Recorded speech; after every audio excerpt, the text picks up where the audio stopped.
Bienvenidos a Lo Simple No Vale. Hoy tengo el placer de volver a contar con Argemino Barro. ¿Qué tal estás? Hola, muy bien, ¿qué tal? Muchas gracias por tu tiempo y por estarte por aquí. Carlos Cajigal, ¿qué tal estás? Hola, buenas tardes. Un placer como siempre, Alberto. Muchas gracias por tu tiempo. Y José Antonio Gurpegui, también que ya te has pasado varias veces por el canal. ¿Qué tal estás? Muchas gracias. Pues muy bien, como todos y hoy especialmente porque estoy en una excelente compañía, además. Bueno, reitero, muchas gracias por vuestro tiempo. Vamos a hablar del tema de Groenlandia, aunque luego podemos amplificar a otros temas de actualidad, pero bueno, principalmente Groenlandia. Y Argemino, ¿qué te parece la situación actual donde primero fue una apocalipsis por parte de Donald Trump y ahora en las últimas horas pues ha ido rebajando con el tema de si no va a aplicar aranceles, si va a estar abierto a una negociación? Pero ¿qué te ha parecido un poco la montaña rusa de la situación? Bueno, técnicamente Donald Trump ha reculado, yo creo que por la presión de los europeos, que han mostrado por fin un frente común, unido, fuerte, mostrando un poco los dientes, cambiando mucho el lenguaje, con esas palabras que ha tenido el primer ministro Carney, tan loadas, el discurso en Davos. No estamos en una transición, estamos en una ruptura. Von der Leyen diciendo que el cambio en la relación transatlántica es permanente, y luego otros que han tenido palabras más duras, como el primer ministro de Bélgica, refiriéndose a los europeos como era, una cosa es ser un vasallo feliz y otra cosa es ser un esclavo miserable, ¿no? Son cosas que hace un mes o 2 meses no se hubieran imaginado en boca de un correcto líder europeo. Sin embargo, nada está cerrado. Este presunto principio de acuerdo del que habló Mark Rutte con Donald Trump sobre Groenlandia es muy vago, muy nebuloso. Se habló, por ejemplo, en The New York Times de que Estados Unidos conseguiría pequeños espacios de soberanía en Groenlandia, soberanía en torno a futuras bases militares, solo tiene una en Groenlandia, en el norte, pero los daneses han dicho que ni hablar, que la soberanía de Groenlandia es de Groenlandia y de el reino de Dinamarca, en suma. Y estamos ante una persona, Donald Trump, que se muestra cada vez más errática, que ya tiene una edad, hay todo tipo de rumores acerca de la salud, de su estado mental. Y siempre es complicado, porque cuando uno hace un análisis geopolítico o político, pues siempre conviene mirar de manera sobria factores estructurales como la economía, la sociedad, la dinámica política y cuestiones pues un poquito más fundamentadas y sustanciosas. Pero al final la pieza del puzzle que está en el medio de todas estas corrientes o factores estructurales tan interesantes de analizar, siempre hay la forma de la psicología del líder. Y a veces la psicología del líder pues tiene muchísimo peso. En el caso de Donald Trump, una persona que aparte está rodeada en esta segunda administración de acólitos, es decir, en la primera administración el 90% de los cargos del gobierno federal tuvieron rotación, es decir, casi todos los ministros fueron cambiados, algunos más de una vez. En este segundo mandato no hay rotación, porque todo el mundo básicamente le dice que sí a Donald Trump y va con sus deseos. Con lo cual, en resumen, estamos en una situación incierta, y lo que está claro y lo más importante, yo creo que el mensaje es que los aliados en Estados Unidos ya se han dado cuenta de que no pueden depender de Estados Unidos y van a estar replanteando un poco las prioridades.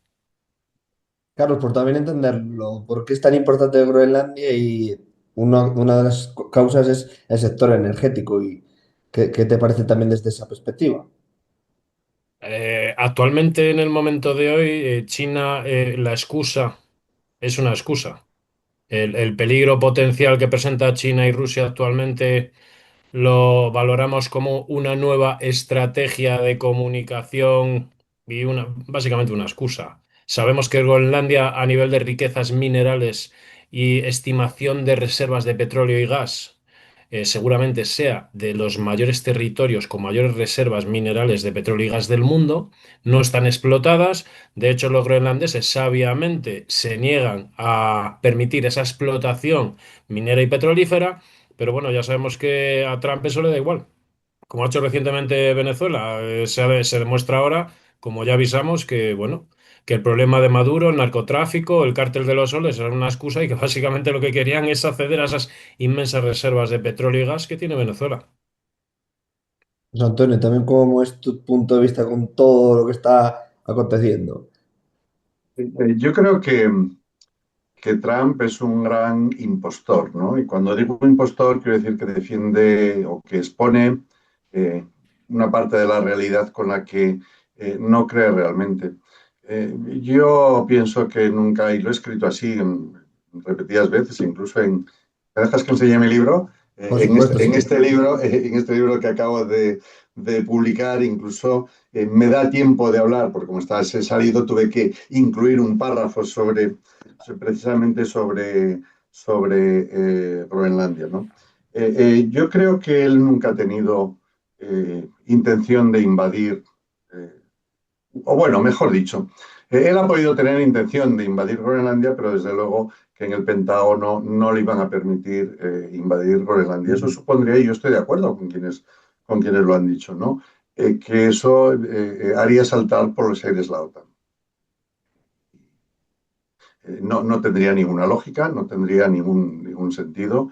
El para qué tanto por el tema de los minerales y de los que estoy de acuerdo con lo que dice Carlos, ¿no? La riqueza que tiene Groenlandia pues es muy importante, pero ahora Trump está jugando en estos momentos un juego cortoplacista, no va desde, creo yo, tan largo placista como para pensar en las tierras que eso van a llevar, entre que hace las prospecciones, que las procesas y todo esto, estamos hablando de décadas, eso llevaría muchísimo tiempo. Sí, pero yo creo que eso también él lo valora. Él sabe que tiene 80 años, pero él tiene esa visión de corto plazo y de largo plazo. Yo creo que está pensando él cuando deje la presidencia.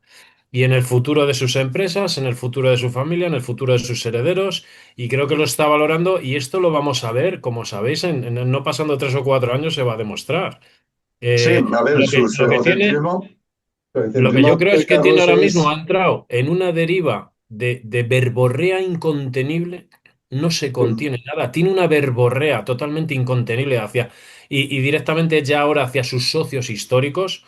Europa, bajo mi punto de vista, no ha sido lo contundente que debía de ser. Y ya, bajo mi experiencia que he trabajado en Bruselas durante un tiempo, teníamos que haber sido más contundentes. Realmente no tenemos por qué someternos a ese nivel de pleitesía que en teórica y en comunicación parece que tenemos, pero nosotros tenemos mucho poder sobre Estados Unidos que la propia Meloni o el propio Macron con sus declaraciones han empezado a dejarlo en evidencia. Aún así, está en una verborrea incontenible, le da igual lo que pase con Europa y está preparando el camino a su heredero, porque a mí esto me empieza a sonar, y corregirme si no opináis lo mismo, lo que hizo Putin cuando se fue y dejó a Medvedev. O sea, yo creo que está preparando el camino para dejar un heredero con el que pueda seguir con un poder en la sombra, con una influencia muy grande dentro de la futura administración, la próxima administración. Hombre, que él quiere tener poder, eso hasta que se muera, eso está muy claro, ¿no? Yo estoy de acuerdo con lo que dices de que Europa no se ha mostrado todo lo contundente que tenía que haberse mostrado. Von der Leyen nunca tenía que haber ido a reunirse con Trump en un campo de golf, Totalmente. en un edificio privado y en una nación que ni tan siquiera pertenecía a la Comunidad Económica Europea.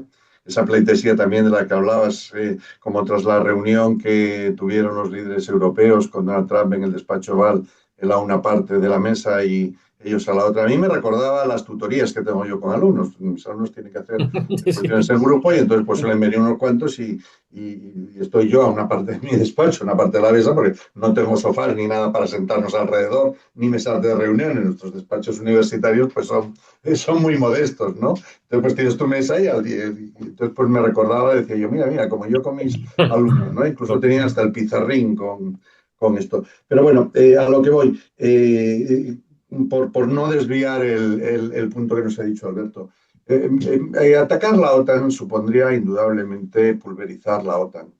No tendría sentido la OTAN. Si pulveriza la OTAN, ¿qué pasa con las bases norteamericanas en Europa? ¿Qué va a ocurrir con esas bases? Por ejemplo, se va a enfrentar, ¿qué otra alianza le quedaba a Donald Trump? Porque ahora la única alianza que le quedaría a Donald Trump sería AUKUS con Australia y el Reino Unido en el área Indo-Pacífico.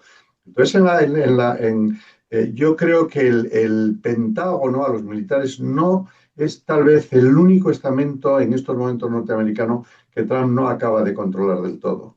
Y hay generales, me imagino, con muchas estrellas que dirán, oye, no puedes invadir, no puedes invadir Groenlandia. Yo lo dije y lo escribí. Y de hecho ahora dice, bueno, no la voy a invadir, ¿no? Entonces, yo creo que Europa le importamos muy poco y lo ha dejado clarísimo en el documento de estrategia de noviembre del 25. Está muy claro, nos dedica un párrafo y dice que la única... Y cuidado por ejemplo, creo que yo particularmente creo que el diagnóstico que hace de Europa, como la mayor parte de los diagnósticos, yo creo que Trump acierta en el diagnóstico de las cosas. Lo que no estoy de acuerdo es en las soluciones, ¿no? En las recetas que nos pasa después de haber diagnosticado. Pero el otro día en Davos, esa comparecencia surrealista, yo claro decía, si no fuera porque este es el hombre más poderoso del mundo y que es Sí, el sí. jefe del ejército más poderoso del mundo, pues estaríamos riéndonos, ¿no? Pero bueno, dentro de todo eso, yo creo que el análisis que hizo de Europa, pues es muy acertado como sus diagnósticos, ¿no? Y le importamos muy poco. Realmente Europa, y está equivocado, ¿eh? Y en eso sí, Carlos, coincido contigo, está equivocado. Europa todavía tiene muchas cosas que decir. Sí, tendrá que espabilar y bueno, pero por ejemplo, lo que dice, lo habéis vivido aprovechándoos de Estados Unidos. Hombre, yo no lo diría de esa forma, ¿no? Pero desde luego que Europa ha vivido tanto en el ámbito económico como en el ámbito defensivo muy cómodamente bajo el paraguas de Estados Unidos. Claro, ahora nos encontramos como nos encontramos. Sí, es Argenis. interesante No, apuntar que lo que Carlos, está Argelino, pues. pasando, lo que está pasando era inevitable. Simplemente es decir, que Estados Unidos de repente reduzca el peso militar en Europa, los compromisos en Europa para centrarse en otros lugares, sobre todo con China en el Indo-Pacífico, simplemente que lo está haciendo de una manera muy agresiva. Y aparte la Unión Europea siempre ha representado para el mundo maga una concentración de todo lo que ellos odian, es decir, una entidad globalista que absorbe parte de la soberanía de los estados, una burocracia distante en Bruselas, políticas migratorias en los últimos años abiertas, pero se han formado una imagen realmente injusta. Para empezar, por ejemplo, en la OTAN, hablando de la OTAN, siempre vemos los gráficos y los números que hacen referencia al gasto total militar de Estados Unidos y los europeos, con lo cual ahí vemos a Estados Unidos aportando el gran peso económico, pero en realidad no lo aporta. Este es el gasto militar que gastan los norteamericanos en Europa, en Asia, en América Todo. Latina y en su territorio. Es decir, si miramos al presupuesto de la OTAN, Estados Unidos aporta el 16%. Hace unos años, en 2019, creo que era el 22%. Y A día de hoy, provoca el 90% de las guerras. Claro, que es claro, que luego ellos mismos se tienen que financiar. Es que, bueno, ya claro. sabes que son los políticos y retuercen los datos, presentan unos datos y una realidad paralela a lo que es los datos y los hechos reales y efectivamente es que Sí, se lo hay que acaban meter en creyendo. contexto luego todo. No, es decir, Los gastos de... Perdón. claro, no, eso, el 16% del presupuesto militar de la OTAN lo pone Estados Unidos, que es una cantidad idéntica a la de Alemania. Y luego el restante, pues lo ponen entre todos los demás. Las bases que tiene Estados Unidos en la Unión Europea, que son 35, también están allí, en la mayoría de los casos, pues de forma gratuita, ¿no? Les dan ahí un espacio de forma gratuita y las utilizan para sus guerras, para Irak, para Afganistán, cuestiones logísticas, de repostaje, norte de África, con lo cual no es tampoco puramente una caridad que nos dedican, ni en el aspecto económico ni en el aspecto militar. Y luego en otros casos también con la inmigración. No hay ningún país en Europa donde haya menos de un 80% de la población caucásica. En Estados Unidos la población caucásica es el 60%, con lo cual si hay un país abierto a la inmigración y multicultural, no es Alemania, no es España, no es Italia, es Estados Unidos. Y sin embargo, resulta que la civilización europea está siendo borrada por la política migratoria que hemos tenido en los últimos años, ¿no? Entonces hay una serie de Es prejuicios que van gracioso por concentrados. puntualizar. Por Sí, sí, puntualizar cómo estamos ya fuera de horas de trabajo, estamos sosegados. La teoría de reemplazo, pues lo que es desde El gran conocemos los reemplazo. principios de la historia de la humanidad, se llama grandes movimientos migratorios, que han existido desde los principios que tenemos conocimiento de la historia de la humanidad. Y ahora es teoría de reemplazo. O claro, sea y al que final cuando eso es llegaban lo que las... está moviendo a Estados Unidos ahora. Un poco el endonacionalismo es el que está moviéndolo todo, en política interior y en política exterior. También es interesante, siempre lo digo, crear un vínculo, resaltar el vínculo que hay entre la actitud de Donald Trump hacia el exterior, una actitud más agresiva, más imperialista, aunque con un micromilitarismo, porque en realidad él no quiere desplegar tropas, simplemente son ataques muy espectaculares, y luego también en el interior con un aumento de la represión interna, ¿no? Siempre suele ocurrir, la agresión externa y la represión interna suelen ir de la mano, ¿no? Estamos entrando a una época nueva, no solamente en el plano geopolítico, sino también dentro de Estados Unidos. Y una de las fuerzas que lo motiva es el etnonacionalismo. Y lo que es la Unión Europea, que refleja un poco el mundo cosmopolita, global, abierto, etcétera, es todo lo que detestan, ¿no? Como ese discurso de Múnich de J.D. Vance hace un año, en febrero del 25, que dejó a los europeos con el frío en el cuerpo, ¿no? Y vemos un poco ahora ramificarse esa noción tan negativa que tienen de Europa. ¿Quién quiere seguir, Carlos o Juan? Buah, es que No, lo que hablaba Carlos de la como teoría, empecemos a tocar estos temas. la teoría que decía que Ya. hablaba Carlos, que es la teoría del gran reemplazo, ¿no? Es la terminología que se utiliza en el gran reemplazo. A ver, efectivamente, los porcentajes, las cifras son siempre muy complicadas y se pueden y no hay nada más manipulable que las cifras, ¿no? Eh, y, y no estoy diciendo que aquí se estén manipulando las cifras, ¿eh? No, que no se me malinterprete. Efectivamente, sobre los índices de migración que estábamos hablando, el problema no es tanto los porcentajes totales como el tema de la concentración de la migración. Es decir, por ejemplo, el porcentaje de migrantes que puede haber en Suecia o en Alemania no tiene nada que ver con el porcentaje de migrantes que hay en Hungría o Polonia, por ejemplo, ¿no? Y yo sí creo que va a ser es decir, en la migración tenemos la solución y el problema. Son las dos cosas, ¿no? Eh, eh, por una parte, la solución porque tenemos los europeos estamos hiperprotegidos por nuestros estados, tenemos un estado del bienestar que no sé lo que va a durar porque estamos abusando, llevamos ya unas décadas abusando del estado del bienestar con unas coberturas en ocasiones que parecen ridículas incluso, ¿no? O sea, hace poco operaron una operación muy menor a mi cuñada y entonces pues me enteré que podíamos cogernos 5 días sin trabajo 22 personas. Porque le habían hecho una operación menor, la habían ingresado y estuvo la noche en el hospital y entonces parece ser que podíamos cogernos 5 días 22 personas de permiso, ¿no? Esas hiperprotecciones no tienen mucho sentido. Pero, entonces, ¿qué es lo que ocurre? Que necesitamos, es decir, Occidente, Europa concretamente, ¿no? Necesita la emigración para poder realizar pues, los trabajos más duros que no queremos realizarlo. Agricultura, construcción, servicios, están en manos de migrantes porque nosotros pues, no nos compensa trabajar. Es decir, alguien que tiene un seguro mínimo vital, él, y que 2 o 3 ayudas y 4 chapucillas que hace, dice, es que yo tener un trabajo fijo voy a estar trabajando al mes por 400 euros. No me compensa, ¿no? Es decir, voy a la hiperprotección. Claro, esa hiperprotección que hace que necesitemos emigración, pero al mismo tiempo no hemos sabido integrar a la emigración. No digo asimilar, yo creo que son dos conceptos distintos, el de asimilación y el de integración, ¿no? Y es un tema importante. Si nosotros vemos el Brexit, es decir, el Reino Unido decide apartarse de Europa no por temas económicos, no por temas financieros, por la moneda, no por ningún otro tema, exclusivamente por los temas de emigración. Es decir, por lo que el motivo por el que los británicos votan que quieren marcharse de Europa es por el tema de la emigración, porque creen que no existe un control migratorio en Europa y que les está llegando al Reino Unido. Bueno, Es decir, pero es un es que tema. perdona que te interrumpa, esto tiene un diagnóstico mucho más profundo y que es que la globalización que se nos implantó y de la forma que se implantó es el libre mercado, el libre transporte de mercancías y de capitales es un fracaso.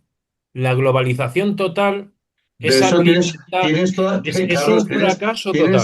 yo no sé si es fracaso total o no, pero desde luego que tiene razón en tanto en cuanto ese es el arma que ha tomado fundamentalmente Donald Trump. Ahora, Es pero decir, es que el los gran Estados ataque, el Unidos, gran ataque económico de Donald sí, Trump es a la globalización que se inicia sobre todo fundamentalmente con Ronald Reagan. y Por hay, eso y digo hay que es un gran detalles, impostor. hay Pone el retrato de Ronald Eh, Reagan en el despacho va a tiro de cámara, como Argemino bien sabe, y sin embargo la política que está llevando es totalmente anti-Reagan, porque es Reagan quien va a fomentar la globalización, ¿no? Y el neoliberalismo.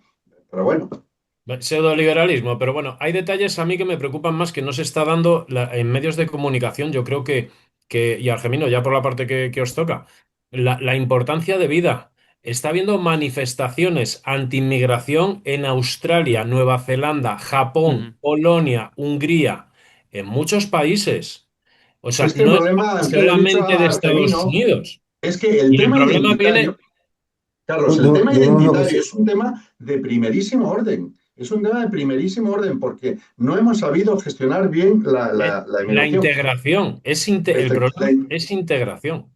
Eso es lo que Y en quiero eso decir. España, con todo lo que nos quejamos, sobre todo los que hemos viajado mucho por Europa, podemos comparar con otros países, desde las grandes economías a otras no tan grandes.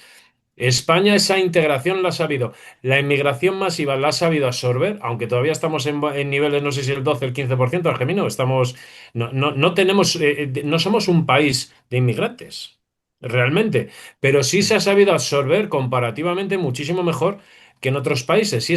Por un lado tenemos el problema de la globalización y luego todas estas manifestaciones masivas que está habiendo en muchos países en contra de la inmigración se debe también, fundamentalmente, bajo mi punto de vista, a la integración de esa población Sí. inmigrante Pero cuando han también es viajado. paradójico, y esto lo digo sin restar importancia a la cuestión de la inmigración, que tiene sus desafíos, entre ellos la integración, y son todos ellos legítimos, ¿no? Para la población de un país. Pero también hay un elemento narrativo muy interesante, porque a veces al final estamos todos conectados en las redes sociales y las barreras comunicativas entre países, entre idiomas, sobre todo ahora con la inteligencia artificial, se van derribando y se producen también situaciones bastante cómicas. Yo, por ejemplo, tengo un amigo español de Granada, cuya mujer es serbia, ¿no? Y van una vez al año a un pueblo en las montañas de Serbia a ver a la familia de la mujer. Y él me contaba que la última vez que estuvo, su familia allí, en un ambiente, digamos, rural, en el medio de Serbia, estaban pues preocupadísimos con los baños transgénero, cosa que en Serbia pues no ocurre, ¿no? Pero sin embargo son Claro, claro. cuestiones que tienen un alcance global, ¿no? Yo, por Sí. ejemplo, vivo en Estados Unidos y aquí pasan muchas cosas que luego culturalmente se transmiten a España, ¿no? Y entonces, aquí en 2020, sobre todo, con George Floyd, 2021, hubo un poco la histeria identitaria de izquierdas, el tema de la cultura woke, y tardó en llegar a España un par de años. Y sin embargo, en España también se están dando debates a los 2 o 3 años, muy de Estados Unidos, pero en un contexto diferente, español, ¿no? O, por ejemplo, las manifestaciones contra la brutalidad policial contra los afroamericanos en Madrid. Es decir, a ver, vamos a ver. Por supuesto que es importante manifestarse, criticar, tener espíritu crítico, pero estáis en un contexto donde la policía no es brutal, donde Ni de no lejos. hay una población de origen africano tan grande como en Estados Unidos, donde hay una dinámica totalmente distinta, pero culturalmente hay gente que se monta en estos barcos. Y con la inmigración también tengo la impresión de que hay, por ejemplo, el tema también del elitismo, ¿no? Donald Trump es antiélite. Y aquí en Estados Unidos la gente más odiada son las élites costeras, periodistas, académicos, gente que gana 4.000 pavos al mes, que no es nada en Nueva York, y sin embargo son los enemigos del pueblo, ¿no? Y sin embargo, los que tienen una valoración bursátil en activos de $1 billón, como Jeff Bezos bueno, o casi, o Elon Musk, que están en el gobierno, llevándoselo crudo y manejando y haciendo y deshaciendo, esos no. Esos no son las élites costeras. Las élites costeras es el profesor de la NYU que gana 4.000 pavos al mes. Ese es el enemigo, ¿no? Entonces se forman también narrativas que muchas veces no tienen contacto con la realidad. Y una parte del éxito de Trump también tiene que ver con eso, con la capacidad para contar historias de forma colorida, agresiva, que se queden grabadas y Uf, van demonizando a los inmigrantes. Claro, el sesgo de confirmación en la comunicación es muy peligroso. claro, y él es un maestro a la hora de manipular a las masas, ¿no? Un maestro en la posverdad, ¿no? Que es el término que se ha venido ahora, es un auténtico maestro en la posverdad. De todas formas, estamos hablando, claro, todos los términos migratorios son siempre tremendamente complejos, ¿no? Claro, hablamos en el libro que os comentaba sobre, a propósito, el subtítulo, que no lo he dicho, es El tortuoso camino hacia el nuevo orden mundial. Argemino, que estabas comentando algo no sé si era Argemino o tú, Carlos, creo que eres tú, Argemino, que hablaba de ese nuevo orden mundial, ¿no? Ujú. A propósito de lo que decía el primer ministro canadiense el otro día en Davos, dije, menos mal que tengo escrito el libro, porque si no, la gente hubiera dicho, este ha cogido la idea de este tipo y la ha desarrollado, ¿no? Porque de eso trata fundamentalmente. Yo en el tema de la inmigración distinguiría entre la, y digo por el significado social que tiene, ¿no? Entre la civilización musulmana y la civilización cristiana. A mí la fe no me interesa absolutamente para nada, no, mis creencias religiosas son nulas, pero yo entiendo la religión como cultura, ¿vale? Y claro, la cultura musulmana es muy difícil y voy un poco, Argemino, me has tirado de la lengua cuando has dicho estos temas, porque ¿qué ocurre? Que hay un sustrato cultural en Occidente muy importante que se opone a una serie de cosas. Y lo que estábamos hablando, es decir, la religión musulmana tiene en este momento una serie de fortalezas que no lo tiene la religión cristiana. Por ejemplo, ellos tienen muy claro lo que es un matrimonio, que ahora en el cristianismo, y atención que estoy hablando del cristianismo desde el punto de vista cultural, ¿vale? Desde el punto de vista cultural. No estoy hablando del cristianismo desde el punto de vista religioso, ni de la fe, ni del dogma. Por ejemplo, ahora los modelos familiares se están cuestionando en Occidente, ¿no? Claro, los musulmanes tienen muy claro lo que son esos modelos culturales. Y entonces esa integración pues es muy difícil porque ellos entienden, en general, lo que hablabas de tu amigo, ¿no? En Serbia, que eso se da también en muchos segmentos sociales y en muchas naciones, ellos lo que están entendiendo es que este modelo cultural occidental es que no les vale. Es decir, es que nosotros podemos pretender que se integren, pero no les vale. Claro, tú a alguien de origen musulmán le dices que una niña o un niño de 15 años en España puede decidir cambiarse de sexo y que se cambie, y eso ellos no lo entienden. O sea, ellos y buena parte de la conservaduría de Occidente, ¿no? Y entonces eso crea conflictos. ¿Cuál es el principal conflicto que crea? Sobre todo el tema, lo que se conoce como el Estado-Nación. Claro, eso les genera toda una serie de problemas que no se van a integrar y otros de índole también social, es decir, están marginados en auténticos guetos y están desarrollando también los peores trabajos, ¿no? Es decir, que lo que nosotros pretendemos en Occidente, y lo hablo en general, no es es que nos hagan los trabajos pero que no hagan ruido, ¿no? Que ocupen los puestos de trabajo que no queremos Occidente, pero que no los veamos, que después se queden en sus casas, ¿no? Que no los veamos por la calle, que no veamos muchos pañuelos, ¿no? Como muchas cabezas cubiertas con pañuelo por la calle, y que no veamos muchas chilabas por la calle. No se puede, es decir, no se puede. Y entonces eso puede degenerar en conflictos porque claro, el papel aguanta todo, pero después la realidad social es muy distinta. Yo creo que ese va a ser, por eso menciono, ¿no? En el libro que la inmigración es la solución. Doy datos, por ejemplo, de índices de nacimiento. Creo que son necesarios un 2,1% de nacimientos para mantener los actuales niveles. Hombre, yo no creo, y en eso, Carlos, coincido plenamente contigo, yo no creo que estemos en este momento en un momento tan crítico como para hablar de ese gran reemplazo que están hablando ya los teóricos y todo esto, ¿no? No es Pero gran yo, reemplazo, que son movimientos migratorios que existen no, desde que tenemos conocimiento de la humanidad. Lo que pasa es que antes iban a ver, andando o Carlos, iban en burro déjame, y ahora nos movemos en avión. que no, que yo estoy Sí, totalmente de acuerdo y además creo que esto es algo imparable. Que digo el término que se ha acuñado. No estoy diciendo que yo esté de acuerdo con sí, sí, ese sí, gran sí, sí, reemplazo. sí. Que yo digo que el término que se ha acuñado, lo mismo que se habla de posverdad o que se está hablando de postdemocracia, se está hablando de gran reemplazo. Simplemente lo digo, yo no hablo nada más, ¿no? O sea, y la gente que habla, hay por ahí un supremacista, ¿no? Que dice que cuando nos fijemos cuando vuelvan a ocupar los partidos políticos supremacistas blancos el poder, que se llegará otra vez al equilibrio, ¿no? O lo que dice Donald Trump.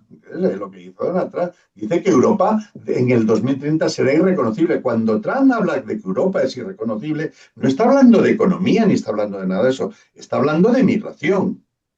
Bueno, que es lo que están haciendo en Estados Unidos. Es decir, ¿Eh? el otro día, por ejemplo, el Departamento de Seguridad Interior publicó una comunicación, digamos, una foto, y aparecía una especie de Cadillac, creo que era un coche americano, una playa paradisíaca, Malibú, ¿no? El mar azul. Y ponían, imaginaos cómo sería América sin las 100 millones de personas que han venido del tercer mundo. Madre Entonces, mía. claro, uno dice, a ver, 100 millones de personas. O sea, América son Estados Unidos 340, inmigrantes indocumentados, las estimaciones van de 10, 15, 20, las mayores 25 millones de inmigrantes indocumentados. Si hablas de 100 millones, estás hablando de deportar a decenas de millones de estadounidenses. ¿Y cuál es el baremo para hablar de 100 millones? No es un baremo efectivamente económico, es un baremo racial. Y es una comunicación que coloca. Y lo que está haciendo ICE estos días, al final, estamos viendo cómo van la red que empezaron desplegando contra inmigrantes indocumentados con antecedentes penales, que es el trabajo de ICE tradicional, con Joe Biden, con Barack Obama, incluso con Donald Trump en el primer mandato, ha ido pasando a cualquier inmigrante indocumentado, aunque lleve aquí 30 años sin romper un plato, pagando impuestos, tenga hijos y nietos nacidos en Estados Unidos. Y ahora vaya también a por inmigrantes que llegaron aquí legalmente, ¿no? Como 1,5 millones de personas que llegaron aquí con la protección temporal de refugiados de lugares como Latinoamérica, en Oriente Medio, 100.000 visas revocadas también, están creando, están generando inmigrantes indocumentados, quitándoles el estatus legal con el que vinieron aquí. Y luego también, por supuesto, aumentándolo a personas básicamente ya por el color de la piel, ¿no? En Minneapolis, estuve yo en diciembre en Minneapolis por el tema de ICE. No era tan loco como ahora, pero ya estaban empezando las redadas. Los somalíes, por ejemplo. Los somalíes, la inmensa mayoría de las personas de origen somalí en Estados Unidos, el 91-92%, son ciudadanos americanos. Porque o llegaron hace 30 años o nacieron, el 60%, nacieron ya aquí. Y sin embargo despliegan a la policía migratoria contra ellos. ¿Por qué? Porque son indocumentados. No lo son. Son ciudadanos o el resto, el 8% restante, la mayoría, están aquí de forma legal, con una green card. Y sin embargo, las redadas se producen en sus barrios, en las mezquitas, porque tienen el color de la piel oscuro, porque son musulmanes y porque muchos son inmigrantes, que es un poco la tríada perfecta para la demagogia populista, ¿no? Entonces, todo esto lo digo porque es interesante en Estados Unidos que toda esta teoría supremacista del gran reemplazo, de lo importante que es tener una nación étnicamente uniforme para poder prosperar y funcionar, está siendo llevada al terreno de los hechos, ¿no? Con el tema de la persecución racial que ahora tiene lugar en muchos sitios, pero sobre todo en Minneapolis. Algemino, ¿sabéis que esto tiene, el momento actual, tiene muchísimos rasgos similares con el mismo periodo del siglo pasado, hace 100 años? Estos fueron los inicios en la final de la década de los años 20. Sí, tal Es que cual, tal cual. empiezan a tener muchas similitudes este tipo de partidos, este tipo de dictadores, porque muchas son democracias, ya no son democracias, son pseudodemocracias, tipo Rusia, tipo Bielorrusia, Hungría. Empiezan este perfil, Trump con esa verborrea incontenible, bueno, ya va directamente hablando claro en contra de la inmigración, discursos tremendamente, directamente racistas, homófobos, les dan exactamente igual y ahora van directamente a por ellos, pero como dice Argemino, es que muchos son ciudadanos americanos. Tal cual. Y aparte una cosa, un apunte más, en lo que es en la retórica, en 2019 hubo un escándalo porque varios republicanos que se habían reunido con Donald Trump le habían oído decir, esto off the record, pero lo habían filtrado a la prensa, le habían oído decir que porque Estados Unidos recibe a gente de shithole countries, ¿no? Países de mierda, diríamos en español. Y Donald Trump lo negó en 2019, porque esto era ya un poco demasiado. Ahora ya ha sacado una Claro, lista en la que ya. veta los visados, la No, no, inmigración. aparte de eso, ahora ya el otro día, bueno, en diciembre, también en el contexto de la minoría somalí americana, también dijo de manera explícita, aparte de repetidas veces, ¿por qué tenemos que traer a gente de países de mierda? No queremos esa basura, hablando de la gente. ¿Por qué no podemos traer a gente de Suecia, de Dinamarca, de países que están muy bien? ¿Y por qué no a esta basura de países sucios, tal? Sin ningún tipo de pudor. Y esto tiene un impacto en la calle, tiene un impacto en el ambiente político y tiene un impacto en los extremistas en Estados Unidos que van a recibir estas palabras del presidente como una autorización para actuar. Y es lo que vamos a ver a partir de ahora con el 100% de seguridad. Yo por dar un discurso más optimista, el contexto geopolítico es brutal. En el sector energético se está manteniendo la calma porque si entramos a poner en valor todas estas variables que están generando inestabilidad en Europa esta vez, no como con la crisis, la guerra de Ucrania, la crisis del gas, se está haciendo bien, pero quiero poner también un discurso más positivo y es que los cambios traumáticos no implican que a Europa a futuro no le vaya a ir mejor. Creo que después de lo que pasó con Rusia, que esté pasando esto con Estados Unidos, además, Alberto, tú que me sigues mucho, ya sabes que yo abogué desde la crisis del gas que teníamos que independizarnos de Rusia, de Medio Oriente y de Estados Unidos. Y ahora tenemos las herramientas que son las renovables y la producción de combustibles verdes que va a ser interna dentro de la Unión Europea y nos va a permitir suprimir un 50 o un 60% de las importaciones que teníamos importaciones netas, o sea, de petróleo, derivados de petróleo y de gas. Lo que va a conllevar también es lo que espero que se está tratando ya, es que se agilice ese ejército único europeo que no va a tener que envidiar nada ni a China, ni a Estados Unidos, ni a Rusia, ni a nadie. Creo que se está infraestimando las capacidades europeas de los 27, se están infraestimando tanto en el sector energético como en capacidad de defensa y de inteligencia. Lo único que nos hace falta es aunar criterios, ya sabéis por mis críticas abiertas a Bruselas, aunque estuve allí, poner de acuerdo a 27, la burocracia, la agilidad que tienen otros países como China, Rusia o Estados Unidos en la toma de decisiones de índole económica, política, geopolítica, defensa y demás, es muy ágil.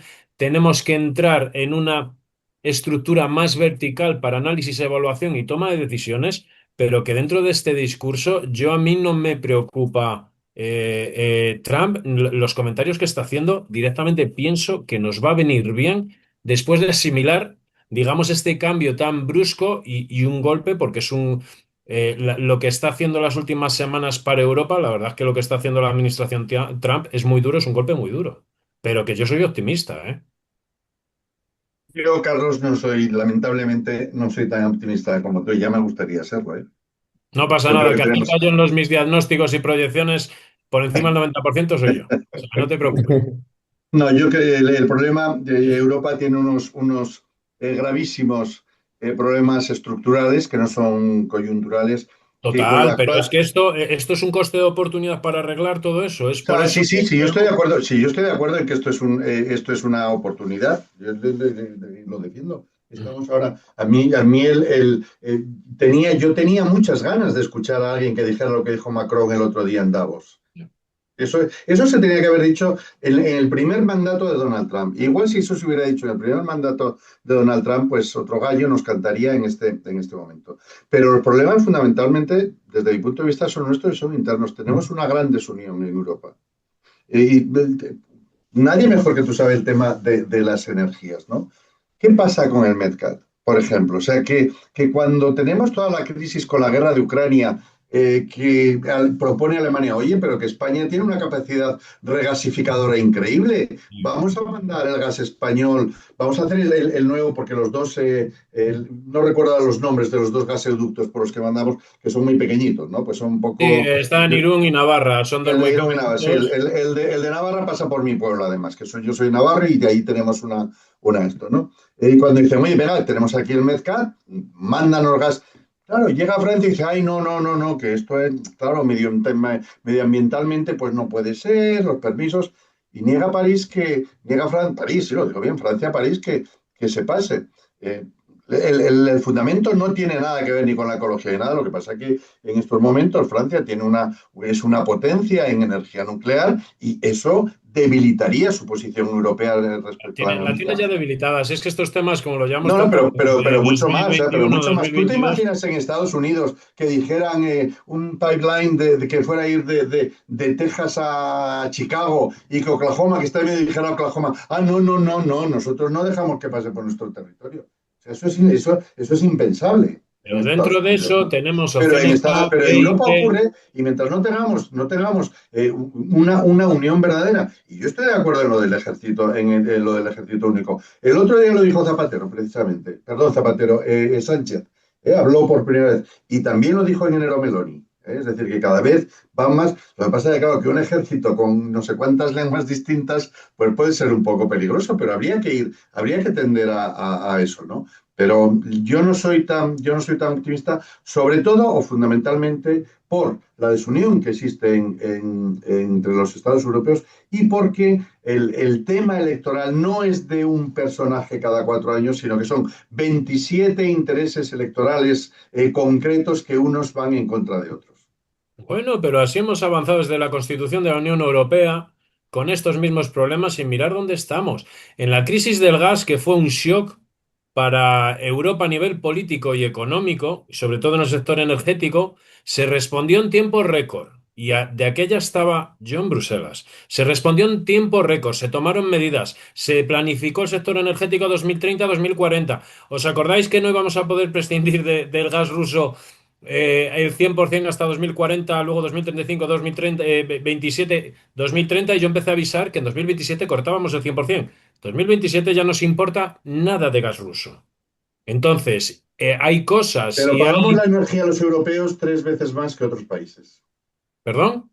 Los europeos que pagamos la energía en general, no estoy hablando solo de gas, porque gas Claro. creo que es incluso los porcentajes son mayores. Somos los que más pagamos la energía del Porque, mundo. no te, porque tenemos que importar, no somos productores. Ahora Sí, tenemos sí, todo dentro del sector energético. Se ha aprobado unas directrices de soberanía energética a 2040 del 40% y todo se va a volcar en renovables y la producción de combustibles verdes que van a ser internos. Nos van a valer para esa transición ecológica y producción de ese tipo de combustibles nuevos que vamos a poder sustituir en la gasolina, el diésel, todo el queroseno para aviones, ahora que está de moda el SAF y demás, el combustible de aviación sostenible y demás, y va a ser a precios competitivos que nos va a permitir prescindir de todas esas importaciones. Y esto todo se ha acelerado y ha sido el pequeño beneficio dentro del contexto tan malo de la guerra de Ucrania. Yo es que en estas cosas, no sé, es porque además de que llevo en el sector muchos años, estoy viendo que se ha hecho en 3 años lo que no se ha hecho en 25.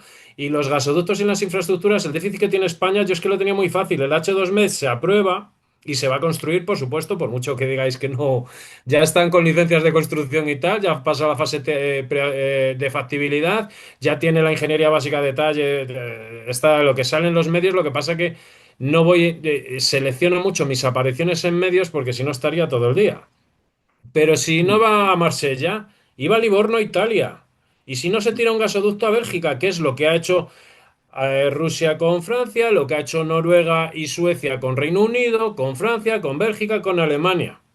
Lo que pasa que hay que invertir, pero luego lo demás tiene solución. España, el excedente que tiene de renovables, pues paralelamente tiramos otra infraestructura submarina a Italia, si Francia nos pone peros, tiramos a Italia 1.000 o 2.000 megavatios y exportamos. Y con los gasoductos igual, los oleoductos. España no tiene oleoductos de conexión con la Unión Europea, pero esto tiene una razón. España vivió en dictadura casi hasta el 80.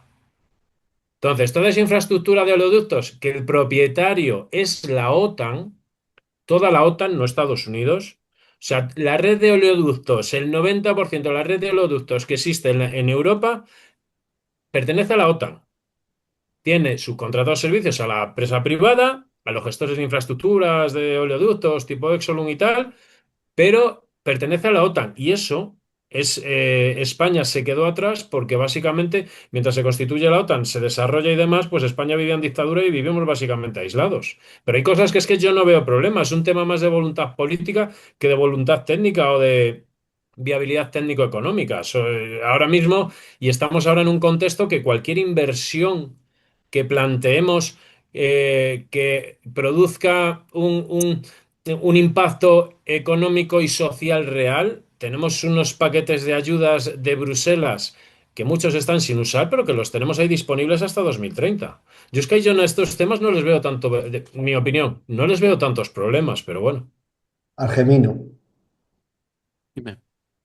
no sé si quieres añadir algo más de lo que está comentando de la energía, Carlos. No, ¿Tú no, la cómo ves la energía no. situación? No, no. Bueno, ¿queréis desviar un poco el tema a Venezuela, que no hemos hablado? ¿Cómo estáis viendo también, Argemino, desde allí el tema de Venezuela?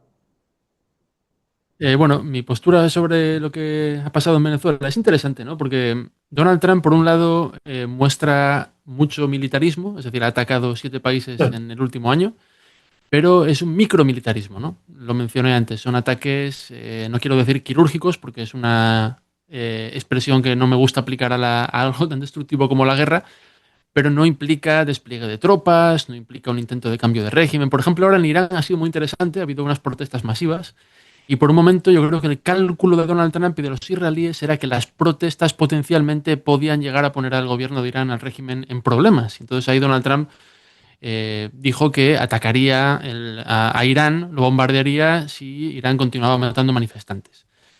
Irán mató más manifestantes, pero Donald Trump hizo lo visto a un lado. Yo creo que porque no quería atacar Irán con bombardeos, provocar que Irán atacase a Israel, e Israel, que al parecer anda bastante falto de misiles interceptores dados los conflictos con Irán del año pasado y del anterior, en su famosa cúpula de hierro, dijo a Estados Unidos que no. Es decir, había un interés de cambio de régimen, pero no lo suficiente como para desplegar tropas. Y Venezuela ha sido un poco el caso perfecto, ¿no? De desplegar la armada, elevar la presión militar, hacer una operación que salió muy bien de 2 horas y 20 minutos y capturar a Nicolás Maduro. Pero el régimen ha quedado, pues como sabéis, en pie, intacto, salvo por El régimen la ahora cabeza es visible. pleitesía para lo que él quiere, que es el Sí, petróleo, las es- inmensas reservas sin explotar de petróleo y gas, y el mm. régimen ahora no interesa cambiarlo porque le han garantizado la pleitesía a Estados Unidos. Sí, le han garantizado, a ver, porque Donald Trump ha dicho también, lo dijo el primer día que iba a gobernar Venezuela, evidentemente sabemos que es Donald Trump, que exagera mucho, pero no está claro que realmente, porque claro, esto seguro que puedes abundar más tú, Carlos, pero en Venezuela, para empezar, esa cifra que se suele manejar del 17% de las reservas globales, al parecer es una cifra que pertenece a Hugo Chávez, que triplicó un cálculo original de los años 90. O sea, que también es Sí, una pero cifra un poco... aún así, Argeminos son inmensas. Venezuela hay Ya, que decir que en su época pre-Chávez o incluso con Chávez, Venezuela llegó a ser el mayor productor diario de barriles de petróleo, por encima de Arabia Saudí. pero Tiene unas ahora reservas. Lo que ¿Y pasa ahora que en quién el es ahora? ¿Y sector ahora quién es el trabajamos. sí, máximo? ¿Cuál es el máximo productor ahora, Carlos? Ahora De mismo es Estados Estados petróleo. Unidos. Unidos. Ahora Por mismo eso, es Estados no, Unidos. no, no, que te lo he preguntado sabiendo la respuesta. O sea, quiere Y, decir que Y Venezuela produce el 1% del petróleo global Nada, ahora. pero Ahora. Venezuela porque no tiene, ahora mismo no tiene ingeniería, tiene plataformas, tecnología obsoleta, necesita esas inversiones que estaba diciendo Trump, que lo llevamos diciendo años, pero tenemos en el sector se hablan de reservas estimadas, confirmadas y no confirmadas. Si Ujú. juntas las dos, Argemino, seguramente lo que dicen que sea actualmente el país con mayores reservas de petróleo y gas del mundo sea real también. No a lo Vale. mejor las cifras exageradas de Chávez, pero las estimaciones que manejamos en el sector, porque tiene un volumen, tiene unos yacimientos confirmados ya por prospecciones de lo que es el volumen que debe de tener de petróleo, y luego el petróleo, no vamos a entrar en detalles técnicos, pero por ejemplo, el petróleo ultrapesado, extrapesado que tiene Venezuela es mucho más costoso de refinar, pero la calidad de esos productos derivados de ese petróleo extrapesado son mucho mejores. De hecho, Mira, Repsol en España, sus refinerías están adecuadas para ese tipo de petróleo. O sea que el petróleo luego que tiene es de mucha mejor calidad. Y sí, las mira, reservas que tiene... tres apuntes que quería hacer antes. Tres Sí. apuntes sobre Venezuela a corto plazo, ¿no? Es decir, ¿qué consigue Donald Trump con el ataque a Venezuela? Yo creo que sobre todo era un ataque para reforzar su imagen de país con el ejército más poderoso del mundo, muy eficaz y intimidar a los demás, ¿no? De hecho, cuando atacó Venezuela para capturar a Nicolás Maduro, secuestrar a Nicolás Maduro, a continuación, en las horas posteriores, pues amenazó a Cuba, a Nicaragua y empezó a hablar también, o reflotó la idea de anexionarse Groenlandia con un lenguaje bastante agresivo, ¿no? Con lo cual, uno de los factores por los que se capturó a Nicolás Maduro fue para mandar un mensaje al mundo y para mandar un mensaje a Estados Unidos, porque toda la campaña de presión a Venezuela, desde que empezó en agosto, cuando empezaron a volar, bueno, en septiembre, los barcos acusados o sospechosos, según el criterio del gobierno norteamericano, de transportar drogas a Estados Unidos, que en realidad probablemente transportaban drogas a Europa y en pocas cantidades, y cocaína y no fentanilo, pero bueno, esta es otra historia. El cierre del espacio aéreo, la concentración de tropas en Puerto Rico, 15.000 soldados, todo eso se ha hecho sin notificar al Congreso y sin apenas dar explicaciones. Con lo cual también es un mensaje a la opinión pública de Estados Unidos, al Congreso y al establishment de que Donald Trump puede actuar de forma unilateral y aquí no pasa absolutamente nada. Es una forma un poco de desgastar, como ha hecho en otras elecciones, los contrapesos de la presidencia, ejerciendo una presidencia imperial. Respecto al petróleo, no quiero tampoco abundar, seguro que tú, Carlos, tienes más información, pero parece que por ahora las grandes energéticas no están dispuestas a invertir esa millonada en Venezuela, 100.000, 150.000 millones de dólares, más que nada porque el barril está ahora relativamente barato, porque Venezuela tiene un historial de nacionalizaciones, porque una empresa como ExxonMobil ha tenido que dejar Venezuela en 2 ocasiones y el otro día el CEO Claro. dijo, si no hay ¿Quién le seguridad iba a decir al jurídica, camino, eh? ¿Quién le iba a claro, decir? Todos los claro, follones, todos los líos internacionales, todos los follones, todas las inestabilidades, petróleo y gas a la baja. Y ahí los que mandamos en el mercado, en esa fluctuación de precios y los precios a la baja, los que lo estamos tumbando somos Europa y China, que estamos dejando de consumir gas y petróleo. O sea, que da bueno, igual lo que vaya a hacer Trump, ya puede intervenir, ya puede invadir Arabia Saudí, que el precio del barril, esas épocas que se ponían en precios estratosféricos, ya no va a ocurrir. Entonces, por eso digo que igual que en el contexto geopolítico internacional es muy complicado y muy delicado, yo no veo, soy optimista de las perspectivas en 5 años a futuro para la Unión Europea, a poco que nos pongamos de acuerdo. Y como vamos a estar, lo vamos a ver los cuatro, nos podemos juntar en 1 o 2 años y lo vemos. O sea que hay en cosas que, por ejemplo, Europa y China Sí. tienen Pero ahora la sartén por el mango, ahora da igual lo que hagan, da igual las amenazas, da igual. El gas nos sube, se pone, bueno, ha subido un 30 y tantos por ciento, pero a 28 megavatios, y se olvidan que es que en la guerra de Ucrania una estaba a 13. cosa, Bueno, una cosa, que termine el segundo punto, el tercer punto y ya luego lo comentáis. Sigue, Argimino, por favor. no, no, perdón. nada, para acabar, lo que puede hacer Donald Trump a corto plazo es, pues eso, golpearse el pecho, mostrar fuerza militar y también, pues, reforzar un poco su imagen de persona decidida, porque al final Donald Trump es una figura carismática, no es una figura democrática, es una figura que está por encima del bien y del mal y él necesita guerras, aunque sean guerras culturales, internas y externas, para reforzar quién es. Para él es muy importante, ¿no? Y tener a Maduro paseando encadenado por el bajo Manhattan, subiendo y bajando de helicópteros y paseado como un trofeo romano, pues es algo muy importante. Y luego también en el corto plazo, pues Nicaragua y Cuba, sobre todo Cuba, que depende del petróleo, en parte del petróleo venezolano, también está en el objetivo de la administración Trump, especialmente, evidentemente, Marco Rubio, que ha sido el que ha hecho presión para esta campaña latinoamericana. Y de hecho el Wall Street Journal publicó ayer una historia diciendo que Estados Unidos estaba intentando contactar con miembros del régimen cubano que estuvieran abiertos a forzar un cambio de régimen a través de la negociación, habida cuenta de las cada vez más difíciles condiciones económicas de Cuba. Con lo cual, por resumir, eso ha conseguido con el ataque a Venezuela. Pero pensar que sin soldados sobre el terreno, sin tener una embajada, sin tener unos contactos políticos tradicionales con el régimen chavista y simplemente con una armada acumulada cerca de la costa, que aparte ya le da problemas porque impide que esa armada que parte esté en el Golfo Pérsico o en el Indo-Pacífico, por ejemplo el portaaviones Gerald Ford, el tener esa armada en la costa no va a ser suficiente para manejar un régimen como el de Venezuela, un país tan grande y con un régimen que lleva en el poder desde el año 1999. Con lo cual todo tiene un gran elemento de farsa y de espectáculo, ¿no? Es decir, tiene muy pocos factores realmente para hacer nada de sustancia, más allá de, como he dicho, golpearse el pecho, mandar un mensaje y tratar de tumbar también los regímenes de Cuba y de Nicaragua, que ya veremos, ¿no? Porque ahí también la situación es mucho más complicada de lo que parece a primera vista. Yo Yo sobre Cuba voy a voy a coger, aportar. voy a coger el hilo que acabas de dejar tendido, ¿no, Argemino? En el sentido de lo que tiene de espectáculo. Yo mi percepción sobre Venezuela varía un poco respecto a lo que habéis dicho. Voy a empezar un poco por el final porque voy a ser muy rápido respecto a Cuba. Cuba ahora no es nada. Cuba es una isla perdida en el Caribe. Cuba no es ya ningún referente para ninguna nación de Sudamérica. Cuba no presenta ya ningún opositor ideológico, no es ningún faro para naciones de Centroamérica y de Sudamérica que puedan seguir el modelo socialista. Ni tiene capacidad ya más de enviar pues, esos 30 o 40 guardia de corps que tenía Maduro, ¿no? Ni puede enviar ya como enviaba en otros durante las décadas de los 70, por ejemplo,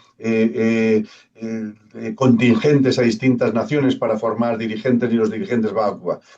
En resumen, Cuba es una isla en el Caribe la más grande de todas, sí, pero caerá por su propio peso.